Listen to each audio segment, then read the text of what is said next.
you something, right? They have people who do voodoo, right? They have people who do voodoo, Right. That they look like us, right? Who's to say voodoo's bad? Right? Well, who's to say voodoo's bad is it's on the left hand side, okay? The most it's not going through the most high. You know what I'm saying? Okay, so when you read the Bible, right? You read about Saul. You know about the story of Saul? This is just as say cultish as voodoo, because this might Go ahead, man. Go ahead, make this one. the Pope would come and pray over the army and stuff, and drink all the champagne. Which stuff? It's the same thing. So why are they saying the voodoo guy is wrong when their style is right? But they're not. That's not the truth, brother. They're the Catholic Church. That's wickedness. That's witchcraft the same way. Because they're not dealing with the truth. They're not telling you the Lord looks like this. They're not telling you that the 12 tribes of Israel are these people. They're not telling you that the Lord is coming to establish righteousness. They're not telling you to keep your beard. They're not telling you to keep the dietary law. You understand what I'm saying? Rastafarianism is telling us this. No, it's not. It's not telling you to keep the laws of the Most High. First of all, according to the laws of the Most High, you ain't supposed to commit adultery. I know beer Rastafarian mans that commit adultery. They don't say nothing about it. Right, Okay, right. because they don't even know half of the law, statute, and commandments.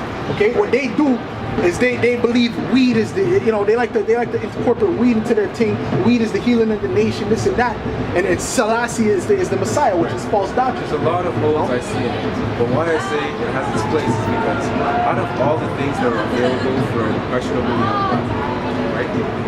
I think that's one of the things that a black person can gravitate towards. A young black child can gravitate towards and feel. I'll show you something. You know, they cannot feel welcome. It's even saying it seems foreign. Well, you see why most of them gravitate to that? Because most of our people are wicked. So they gravitate to wickedness and false doctrines. They always been gravitating to something. Remember I was telling you how they always went to captivity? Right. Because they always gravitate to something wicked? Right. That's our people. That's how they've been doing things, most of our people. Okay? I can show you that. Just give me a second if you bear with me a bit, you know what I mean? This is Exodus 22 and 18. Thou shalt not suffer a witch to live. Alright? Whosoever, you know what I'm saying? So that's all I gotta say on that, right? So the voodoo thing, they know they're witches. They're witches of what? They're dealing with demons. Okay? They're not dealing with righteous spirits. Right? Okay, so now I want to show you something. Right? And the point I was making, I just said I just made a point here.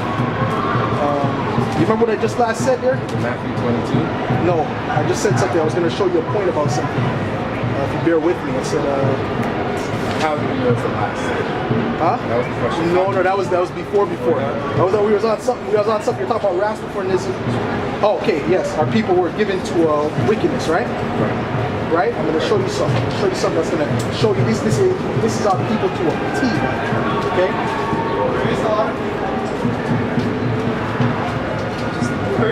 Hard to swallow to suffice it to say that we're just broken. We're just not wired right. We're always just susceptible to. I'll show you. There's hope. I'm failing. Show You know what I'm saying? I'm sure you know what? It seems like that, but I'm gonna show you something. But that's what all the harder with this type of. Hold that thought too, right? Hold that thought. I want you to bring that thought that you just said back up. Bring that back up in a second, okay?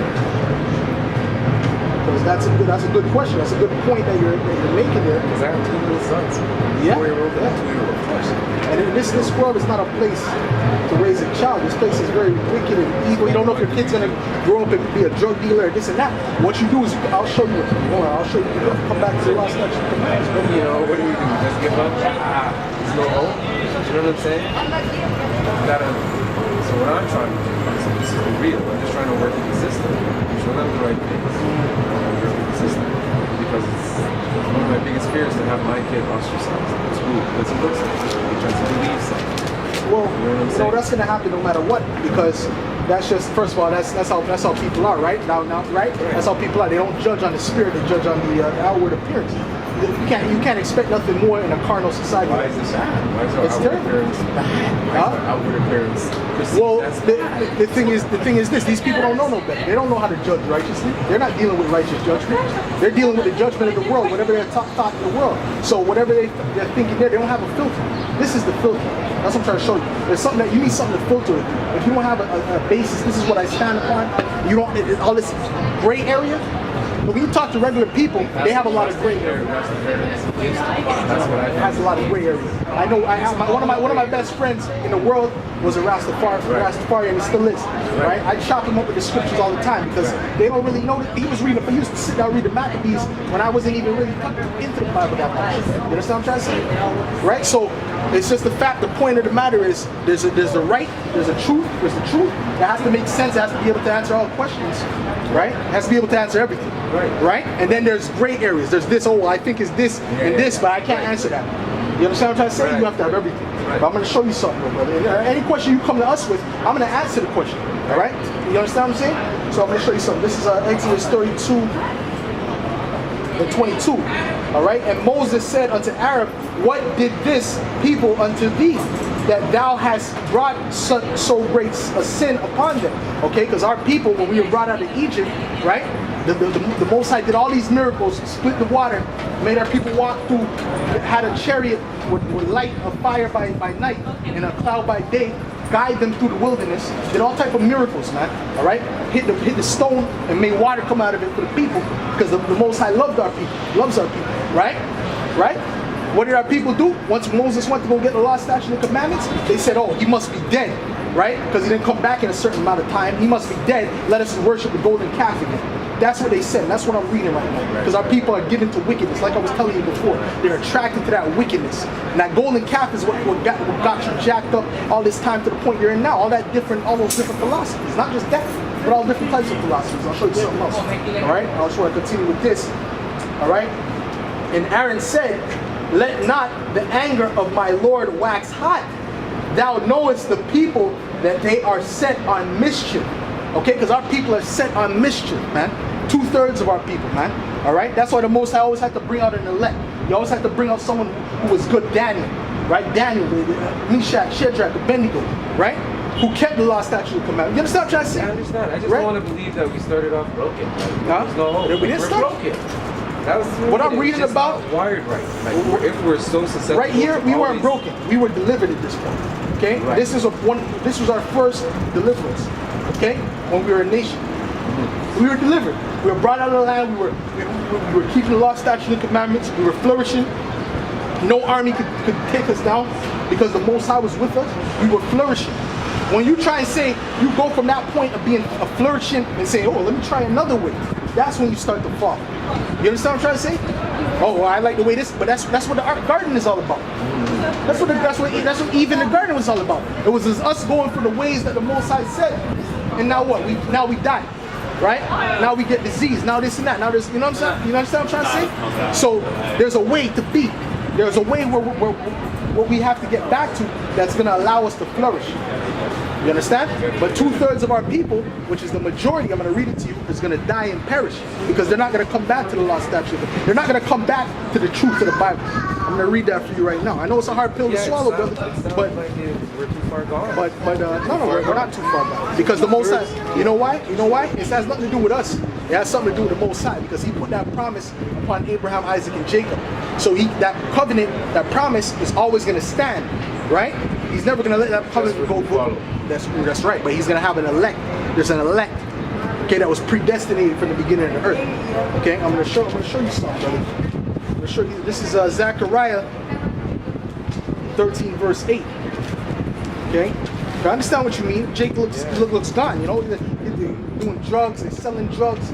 You know, they're completely destroyed. They don't have the right diet. We could go into a million ways. Look at Chicago, man. That's our people, man. Those are our brothers. You understand what I'm trying to say? But look how they're acting out here, right? But there is hope, brother. We have a camp just like what I'm doing, with over 50 men down there in Chicago preaching the word, keeping the law, statute, doing the right thing. You understand what I'm trying to say? So that's that remnant that the Most High is taking out amongst and that's a miracle in itself. Right. You understand? But I'm going to show you something right here. This is Zechariah 13, verse 8. And it shall come to pass that in all the land, saith the Lord, 2 parts therein shall be cut off and die, but the third shall be left therein. So 2 parts, let's talk about our people, the Israelites. All right? 2 parts, which means 2/3, shall be cut off and die, and I will bring the third part through the fire, and will refine them as silver is refined, and will try them as gold is tried. They shall call on my name, And that's a key point. They shall call on my name. The elect, the 1/3. We speak about 2/3, which is most of the nation. That's a lot of people, man. Look at blacks, Latinos, and Native Americans collectively. We're talking about billions of people dying, man. All right? You understand what I'm trying to say? But there's going to be a remnant. There's hope, because that remnant is going to still be here, right? Shall be refined and will try them as gold is tried. They shall call on my name. I will hear them. I will say, it is my people. And they shall say, the Lord is my power. You understand what I'm trying to say? So we're going to come back to the Most High. You understand? So there is hope, brother. Don't think that there's not hope, because there is hope, man. It's worth it what you're doing, you know. I like my sons. Yeah. Well, your son should be out here in the camp right with me, brother. We have brothers in Chicago, little 8-year-old kids pushing the word out. They're on a higher level than all the kids up to 18 years old, man. They're on a higher level mentally, man. They go around the world and they move differently. The Most High is protecting those young brothers. Stay up, man. You understand, brother? And don't feel free to come out any Saturday, eh? I'm here, man. All right. You know, because we got the time of the awakening is now, man. The Israelites got to get back to their power, man. Other than that, there's no other way, man. Okay, that's what we're trying to show our people, man. Okay, and the more they realize it, the faster they realize it, the better. Okay, the Most High said, what? As soon as the 144,000 are sealed, that's when all the destruction is going to come. Okay. And we look forward to that, because we know that through that destruction, the elect is going to be protected. All right, the elect is going to be delivered. All right, let me get Ezekiel 9. All right.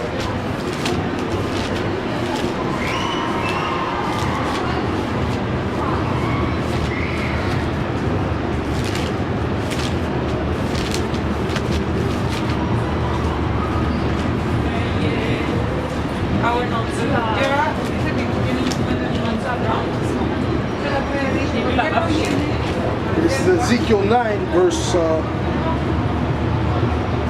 4. And the Lord said unto him, go through the midst of the city, through the midst of Jerusalem,